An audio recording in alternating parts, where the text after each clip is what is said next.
Olá e sejam bem-vindos a mais um episódio de Kings of History, um podcast onde iremos falar de todos os reis de Portugal de forma cronológica. No último episódio vimos Dom Afonso Henriques conquistar Lisboa com a ajuda dos cruzados. Vimos também o nascimento do que seria o seu herdeiro e acabámos com Dom Afonso Henriques a sair bastante mal num dos confrontos em Badajoz. Mas vamos ver hoje que Badajoz ainda não estava livre das ambições portuguesas e que os confrontos entre os portugueses e muçulmanos ainda tinha muito para dar. Enquanto isto, Dom Afonso Henriques recebe mais uma bula vinda de Roma. Mas antes de começarmos, gostaria de lembrar a todos que podem ouvir todos os episódios até agora lançados através do nosso website kingsofhistory.buzzsprout.com e nas plataformas de podcast habituais.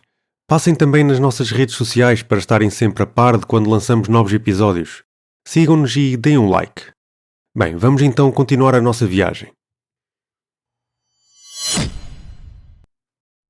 Depois do desastre de Badajoz, como ficou conhecido, e de Dom Afonso Henriques ter regressado a Portugal, este procedeu a uma limpeza de alguns postos de relevo na corte. O panorama nacional era desanimador, com Dona Mafalda já falecida, Dom Sancho, filho herdeiro ainda muito jovem com apenas 15 anos de idade, e o próprio Dom Afonso Henriques parcialmente debilitado, dado que se movia com dificuldade utilizando engenhos como carros de mão e por vezes os braços de homens de confiança. Nada disto dava boas perspectivas para o futuro de Portugal. Um governante da altura tinha de estar sempre em constante movimento pelo seu território. Caso contrário, o seu poder viria a diluir-se e teria de confiar a gestão a terceiros. Ainda para mais, todos os seus principais colaboradores dos primeiros anos do seu governo viriam lentamente e progressivamente a morrer. Voltamos a Geraldo Sem Pavor. Ainda tenaz, sediou-se no seu castelo de Jerumenha, a sudeste de Badajoz, de modo a poder no futuro ameaçar esta mesma cidade. E a 14 de maio de 1170, ele e o seu bando conseguiram assaltar um contingente de caravanas com recursos e mantimentos para a cidade de Badajoz, num esforço para tentar enfraquecer a população e o seu exército. Porém, Fernando II volta-se para Badajoz novamente para evitar que esta cidade caia em mãos portuguesas, auxiliando os seus aliados almohadas a segurar o território em redor da cidade e a conquistar de uma vez por todas Jerumenha, a base do caudilho português, deitando por terras as ambições de Geraldo Sem Pavor naquela área. Perdida a sua base, Geraldo Sem Pavor e o seu bando de guerreiros voltaram-se para a conquista de Beja nos finais de 1172, onde permaneceram até ao início de 1173. E nesse mesmo ano é que se encontram as últimas menções dele. Após várias peripécias pelas quais ele já era conhecido, acaba por morrer em Marrocos. Com isto, Portugal perdia cada vez mais força no teatro de guerra. O mito de invencibilidade de Dom Afonso Henriques desfez-se tal como a sua perna em Badajoz, e por isso mesmo, entre setembro e outubro de 1173, Dom Afonso Henriques pede um acordo de tréguas diante dos muçulmanos, que prontamente o aceitaram, e acordaram no cessar de hostilidades durante 5 anos.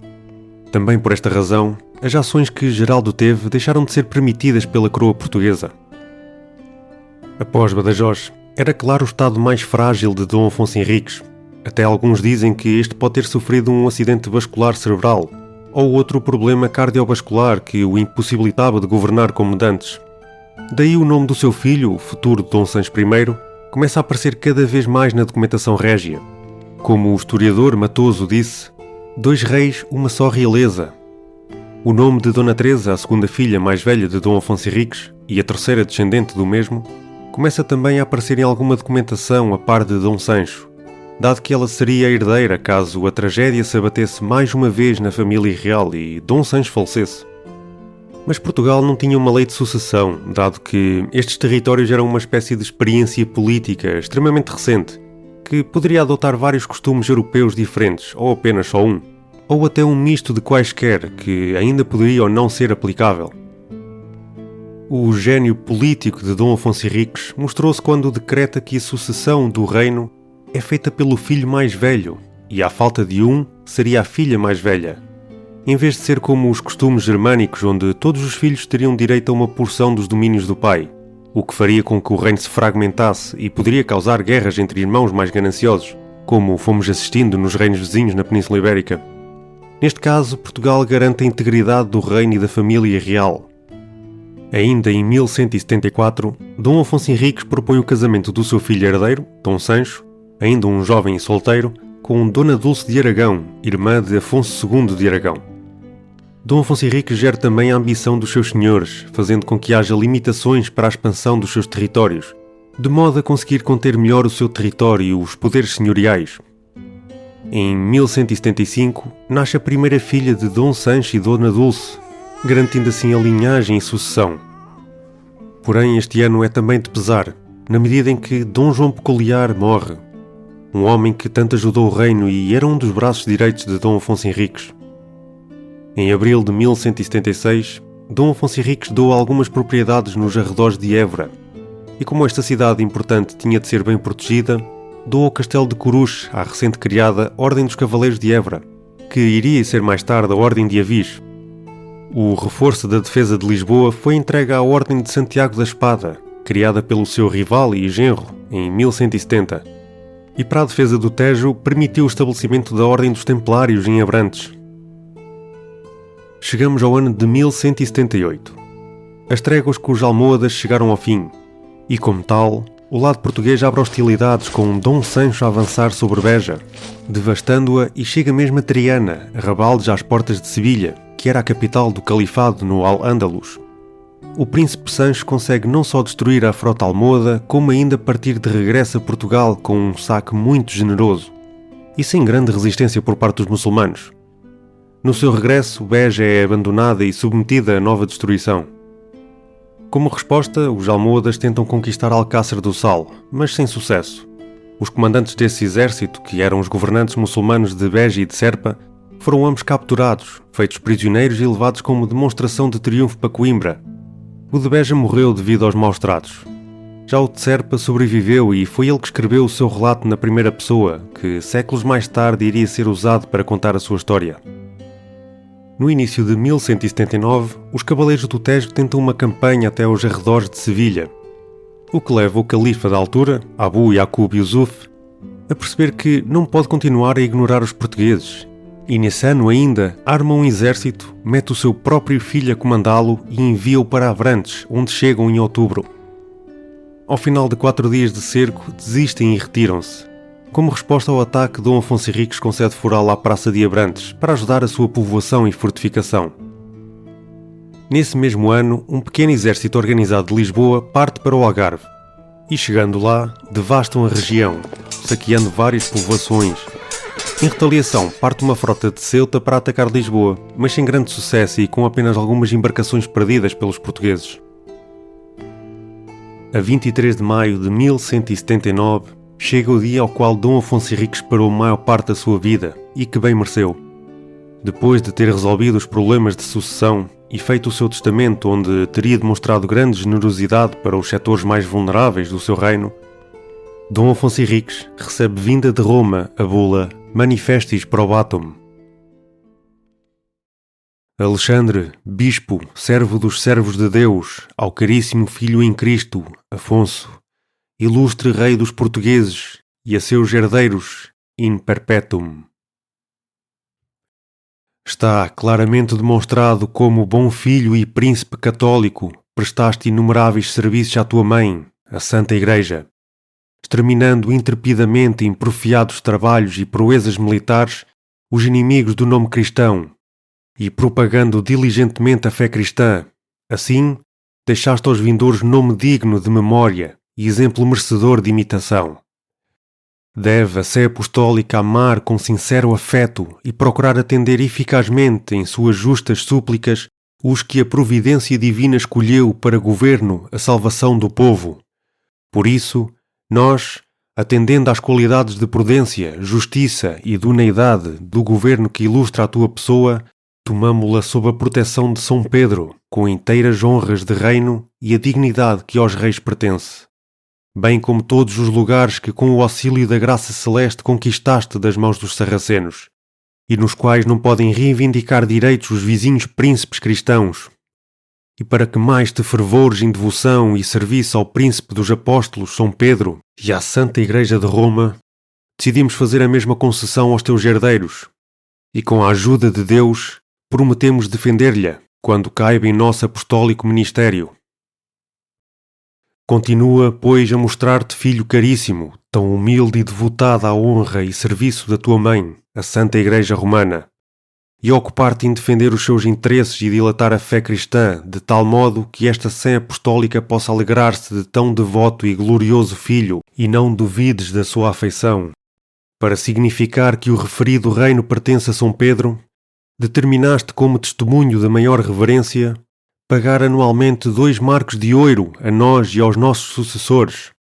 Cuidarás por isso de entregar tu e os teus sucessores ao arcebispo de Braga pro tempore o censo que a nós e aos nossos sucessores pertence. Determinamos, portanto, que a nenhum homem seja lícito perturbar temerariamente a tua pessoa ou as dos teus herdeiros, e bem assim o referido reino, nem tirar o que a este pertence ou, tirado, retê-lo, diminuí-lo ou fazer quaisquer imposições. Se de futuro qualquer pessoa eclesiástica ou secular intentar cientemente contra o que dispomos nesta nossa Constituição e não apresentar satisfação condigna depois de segunda ou terceira advertência, seja privada da dignidade da sua honra e poder, saiba que tem de prestar contas a Deus por ter cometido uma iniquidade, não comum do sacratíssimo corpo e sangue de Jesus Cristo, nosso divino Senhor e Redentor, e nem na hora da morte se lhe levanta a pena. Como todos, porém, que respeitem os direitos do mesmo reino e do seu rei, seja a paz do nosso Senhor Jesus Cristo, para que neste mundo recolham o fruto das boas obras e junto do soberano juiz encontrem o prémio da eterna paz. Amém, amém. Pedro Paulo, Alexandre Papa III. De agora em diante, Portugal era um reino inviolável e impossível para qualquer outro rei cristão pensar em conquistar ou repartir, como pensaram Fernando II de Leão e Sancho III de Castela no Tratado de Sahagún. Na altura, Dom Afonso Henriques fez-se medir pelo seu poder militar. Agora, uma sanção de Roma bastava para impedir qualquer ataque do género vindo de uma nação cristã. No ano seguinte, em 1180, os almohadas retomam a ofensiva, desta vez por via marítima, onde, ao largo do Cabo de Espichel, debatem-se com as forças portuguesas. Apesar do relato português falar de uma épica batalha naval onde foram capturados todos os navios inimigos, fazendo do comandante prisioneiro e do seu irmão um cadáver, o mais provável ter acontecido foi a frota muçulmana ser surpreendida logo após o desembarque. E como a frota ficou sem defesas, foi rápida e facilmente atacada e capturada. Apesar desta guerra entre portugueses e almohadas estivesse ativa em várias secções da fronteira, foi no ocidente português que as forças muçulmanas insistiam em atacar e queimar mais recursos, pelo menos até terem que voltar para a parte oriental do seu território para combater as forças de Afonso VIII de Castela. Logo a começar o ano de 1181, os almohadas orientam os seus objetivos para a posição portuguesa mais importante, Évora, que, tendo em conta que Portugal tinha perdido todos os castelos juntos a Badajoz, encontrava-se relativamente isolada e era agora uma porta para o Alentejo, Santarém e Alcácer do Sal. O próprio filho do califa lidera as tropas que partem de Sevilha rumo a Évora. O cerco começa a dia 25 de maio e durou apenas 2 dias, dado que a resistência mostrou-se muito forte. Como tal, os invasores destruíram os terrenos circundantes e também o Castelo de Cruz, que era uma importante ligação entre Évora, Santarém e Lisboa. Porém, de pouco adiantaram estas ofensivas, dado que o grosso do poder militar português se centrava em Lisboa, Santarém e Alcácer do Sal. No ano seguinte, em 1182, Dom Afonso Henriques concede Floral a Coruche, de modo a promover a sua reconstrução e repovoamento. Entretanto, os cavaleiros de Santarém, Évora e Lisboa foram fazendo ofensivas aos arredores de Niébla, o que faz com que o califa fique furioso com tanta insistência e ousadia, e acaba por convocar uma geada contra Portugal em abril de 1184. Uma geada era uma declaração de uma guerra santa entre muçulmanos e cristãos, convocando todos os homens capazes de lutar para o fazerem com a promessa de recompensas no paraíso. A geada, que era um dever muçulmano, dividia-se entre as lutas diárias para manter a fé e a luta armada para defender a comunidade ou propagar o Islão. No fundo, a geada era o equivalente às cruzadas cristãs, mas para os muçulmanos. Nesta mesma altura, o califa parte com as suas tropas de elite de Fez, no dia 17 de abril, em direção a Portugal. E por onde o exército passa, reúnem uma força cada vez maior de soldados apoiantes da causa, em Ceuta, Sevilha, Badajoz, onde prepara um avanço que iria ter início a 21 de junho, com o objetivo de tomar Santarém. A notícia que chega a Coimbra é de que o contingente muçulmano reuniu 78 mil tropas, porém, de acordo com as fontes muçulmanas, diz que era ainda maior. Em Coimbra, Dom Sancho começa a organizar uma força militar, enquanto também pede auxílio ao arcebispo de Compostela e até ao próprio Fernando II de Leão.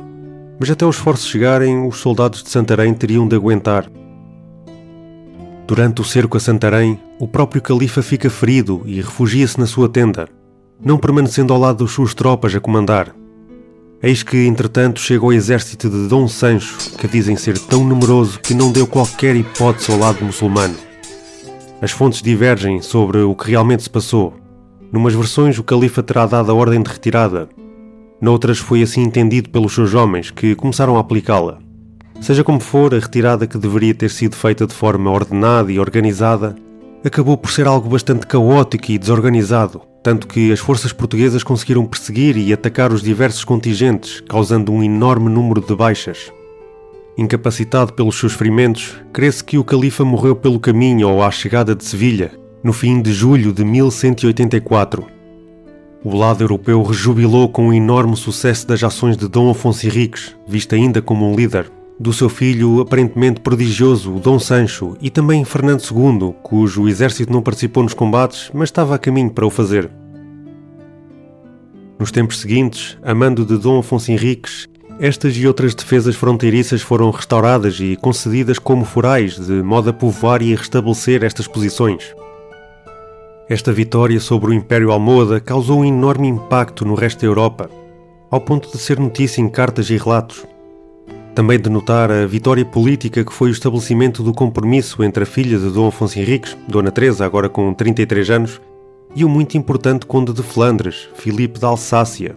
Compromisso este que deixou a Europa mais uma vez de boca aberta com o séquito da noiva e a caravana de presentes que chegaria para rebentar com os cofres de qualquer monarca europeu na altura. Mas não o monarca português, cujas finanças pareciam de boa saúde e assim continuariam durante grande parte do reinado do seu filho. Este evento foi também marcante porque as negociações do casamento tinham envolvido de alguma forma muito poderoso, na altura rei do Império Angevino, Henrique II de Inglaterra, fazendo com que Portugal quebrasse assim politicamente a sua dependência e servitude ao Império das Espanhas, passando a ser um reino visto e respeitado pelos mais poderosos monarcas do seu tempo. Dom Afonso Henriques foi o fundador de um reino e garantiu o seu reconhecimento, primeiro diante de todos os reis da Península Ibérica, depois diante de Roma e, por fim, diante dos mais poderosos governantes do resto da Europa, tendo ainda no último ano da sua vida sobrevivido e aniquilado uma das maiores, se não mesmo a maior ameaça imposta ao seu reino pelo Império Almohade, que nem tendo convocado uma geade, conseguiram derrubar esta lenda viva que era Dom Afonso Henriques. Porém, a 6 de dezembro de 1185, Dom Afonso Henriques tem de se render à sua condição mortal e entrega o seu espírito à morte, sendo sepultado no mosteiro que fundou e sempre protegeu, de Santa Cruz, em Coimbra. E com isto chegamos ao fim da nossa história, onde o grande protagonista foi Dom Afonso Henriques, o fundador de Portugal. Um homem ambicioso e que, mesmo na sua juventude, já tinha uma ideia clara do que queria fazer de si. Primeiro revoltando-se contra a sua mãe, depois fazendo frente ao seu primo, Afonso VII, conseguindo impor a sua presença nos territórios ibéricos. Enquanto isto tudo, estava sempre com o foco na conquista de terras mouras. E conseguiu conquistar bastante território, entre batalhas lendárias, umas perdidas, mas muitas outras ganhas. Dom Afonso Henriques demonstrou também uma capacidade política e estratégica fora do normal. Primeiro com o seu casamento, depois com a relação que tinha com Roma, e para não esquecer da implementação da lei de sucessão, que iria garantir que tudo aquilo que tinha conquistado não fosse em vão. Dom Afonso Henriques foi um homem e um guerreiro, e tinha chegado à altura de deixar o mundo dos mortais, mas deixaria para trás um filho prodigioso e um legado que ainda aos dias de hoje se fala com orgulho português. Vamos terminar o nosso episódio com a leitura do epitáfio que pode ser lido na sua sepultura, no Mosteiro de Santa Cruz. Aqui jaz outro Alexandre, ou outro Júlio César, guerreiro invencível, honra brilhante do obre, douto na arte de governar, alcançou tempos seguros, alternando a sucessão da paz e das armas. Quanta religião de Cristo deve este homem prova-nos os reinos conquistados para o culto da fé. Alimentado pela doçura da mesma fé, acumulou, além das honras do reino, riquezas para os pobres e infelizes. Que foi defensor da cruz e protegido pela cruz, assinala-o a cruz, formada de escudos no seu próprio escudo. Ó fama imortal, ainda que reserves para ti tempos longos, ninguém pode proclamar palavras dignas de seus méritos. Obrigado e um bem-aja a todos.